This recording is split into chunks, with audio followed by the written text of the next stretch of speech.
Nous entamons à présent la section 5 de notre cours de spécialiste utile 4, créer, fournir et soutenir.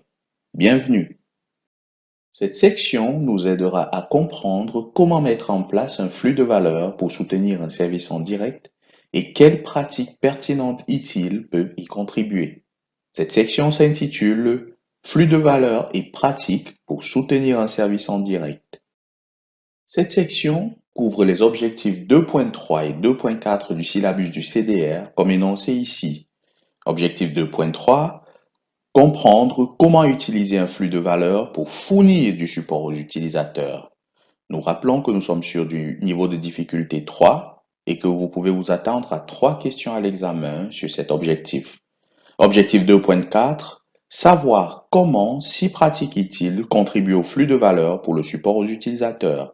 Également, niveau de difficulté 3, vous pouvez vous attendre à 5 questions en regard avec cet objectif à l'examen.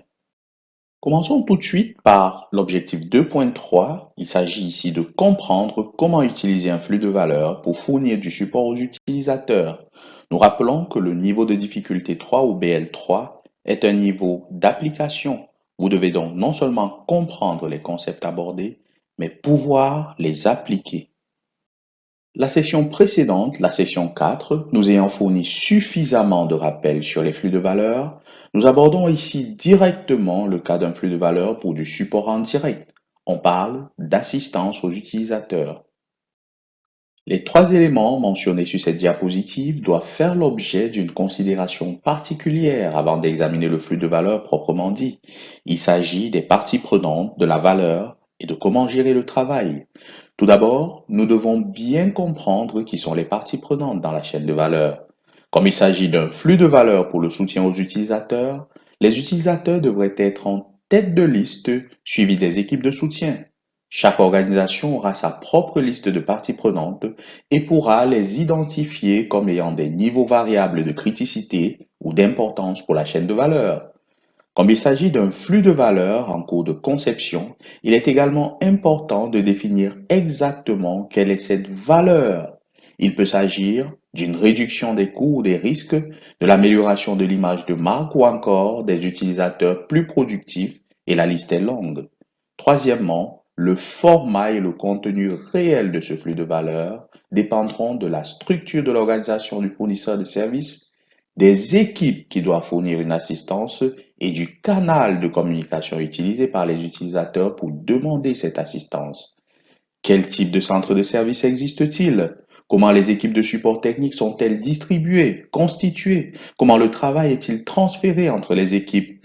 Contrairement au flux de valeur pour le développement d'un nouveau service, celui-ci doit également tenir compte des heures de service et de toute action de réponse en dehors de ces heures de service.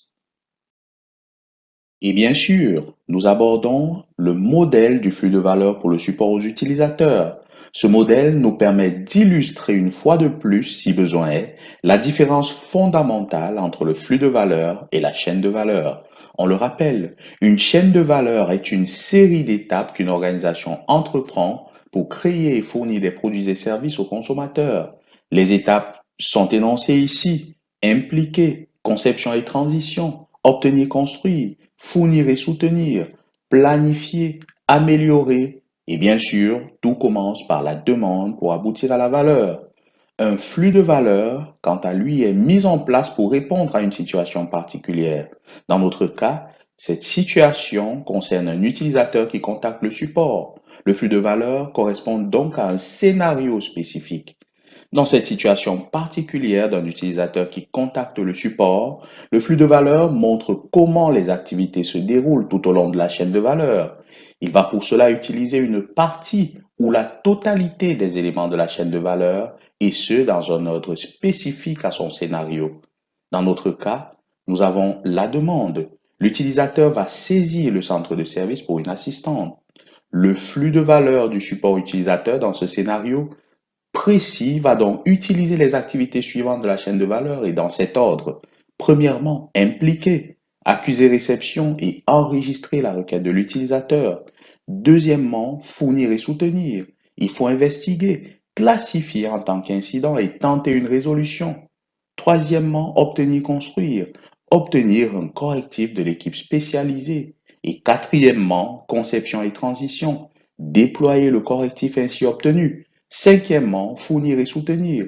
Il faut vérifier que l'incident est résolu. Et sixièmement, impliquer à nouveau, demander un retour d'expérience des utilisateurs. Et enfin, améliorer, identifier les opportunités d'amélioration.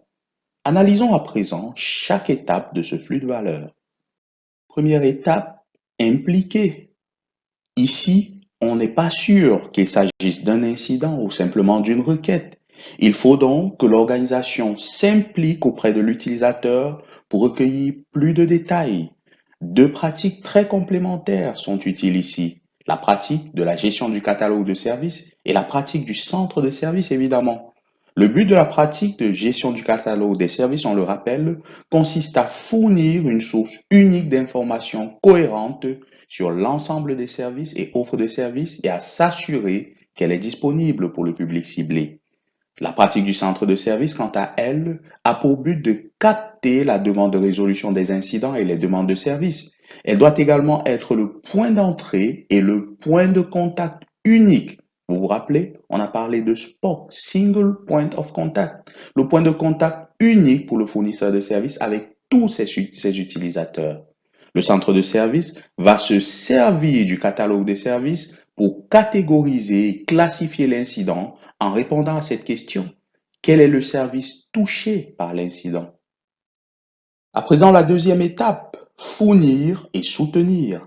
Il s'agit ici d'enquêter sur la requête, de la reclasser en tant qu'incident et de tenter une résolution. Vous noterez qu'il y a deux actions complémentaires ici. La première action est de reconnaître et catégoriser la requête en tant qu'incident. Elle peut être effectuée par un agent formé ou même par un automate.